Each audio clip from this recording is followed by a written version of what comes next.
Thokozani, Siyabonga Mkhzie here saying beautiful and blessed Friday to you all. I hope you're all well, sound and safe during this COVID-19 lockdown period. So a lot of the times before going to see a dentist, before going to see a doctor, we know what to anticipate, therefore we know how to prepare ourselves, right? But what should we anticipate and how do we prepare ourselves adequately when we're going to see an African spiritual healer, traditional healer, a chemist, a herbalist, or a prophet? So today I'm going to take you through 5 simple steps for you to go through, right, in preparation for going to see an African spiritual healer to consult. Okay.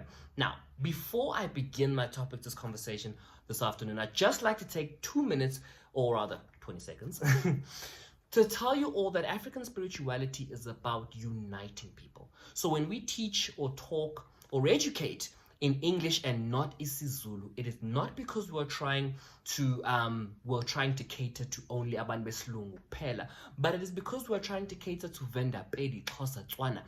African spirituality, Umsamo, the principle of Umsamo, is not solely about Zulu people and the isiZulu language and culture, but it is about all of us who are interested in engaging. Hence, sometimes I choose to engage in African spirituality in English, something that we can all engage with, right? So let's talk about step number 1, family history, guys, right? Before you can go and see an African spiritual healer, you need a very good idea of your family history. Now, when it comes to your family history, you're looking for decisions that have spiritual significance. Number 1, how did you get your surname? How did people pass away? Were they spiritually gifted? Did they hurt or kill anyone else? What did they do in terms of use of herbs and medicines? Right? Those are the kinds of questions and scenarios that you need to be able to answer prior to moving into your consultation space, right? And the reason for that is because somebody might come to you and say, look, you are the descendant of a man and a woman who were not spiritually gifted, but bebe tagat. But you know full well that your family history goes completely against that, right? Step number 1, family history. Step number 2, okay, you should be practicing dreaming, right, and recording your dreams and right? The reason why it is so important for you to record your dreams, right, is because your dreams will determine in terms of what do you say to the ancestors, right? So if you're being shown a white goat or 2 white goats and then your African spiritual healer or prophet says, no, you need to slaughter a black sheep, that doesn't make sense, right? It doesn't correlate with that which you have been shown, okay?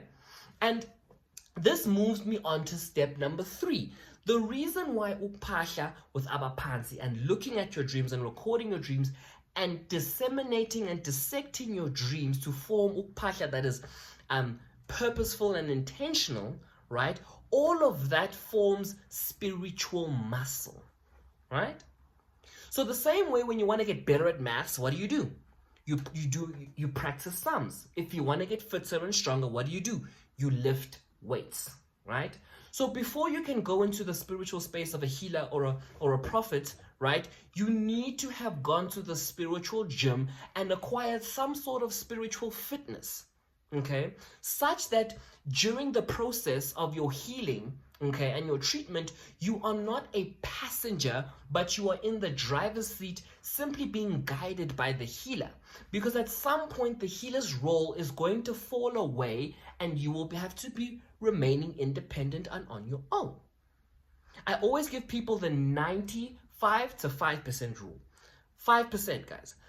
The healer or prophet or advisor's role is only 5% of your entire spiritual journey, right? Anything more than that, okay, is dependence, right? And that moves me on to step number 4, right?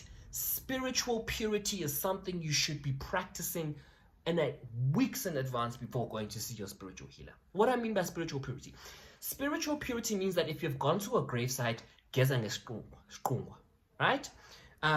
keeping seawater in your home and cleansing yourself as well as your home with seawater, nentelezi, are the kind of things that are the kind of daily spiritual practices that you should be doing on your own before going to see your African spiritual healer, right? And then the fifth and final step, right, is disregard, or rather remove the idea that your healer is your savior. Okay? Your healer is not your savior. Your healer is someone who is there to begin the journey with you and assist you and guide you and support you along the way. Okay? They are not there to save you and your family.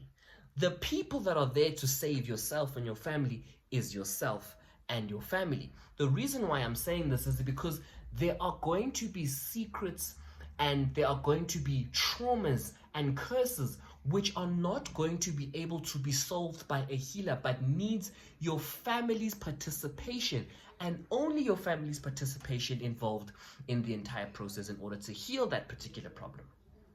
Right? Which leads me to my final point.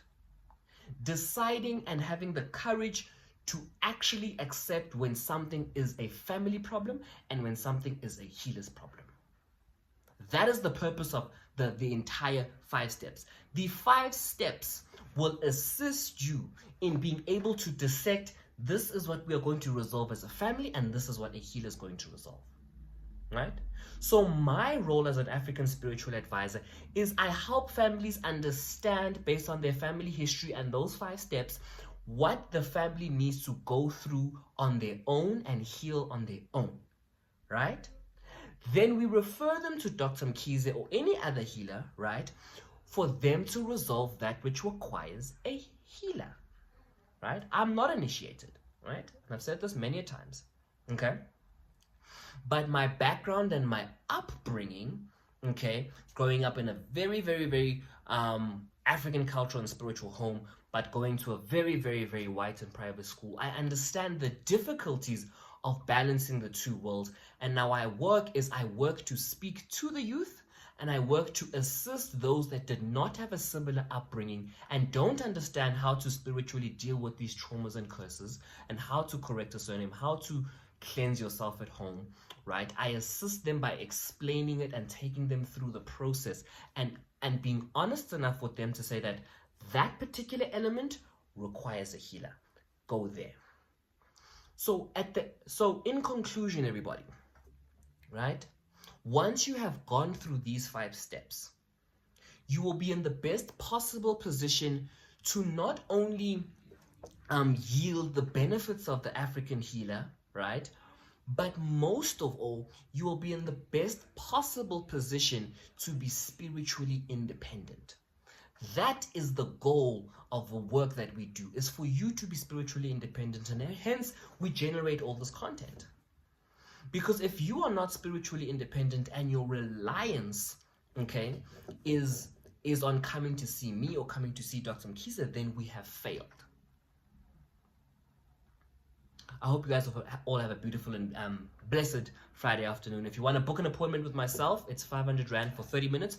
Obviously, if you feel that you would need more than 30 minutes, you'd obviously book an hour or so.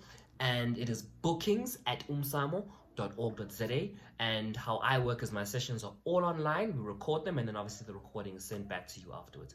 Thank you, and have a lovely afternoon.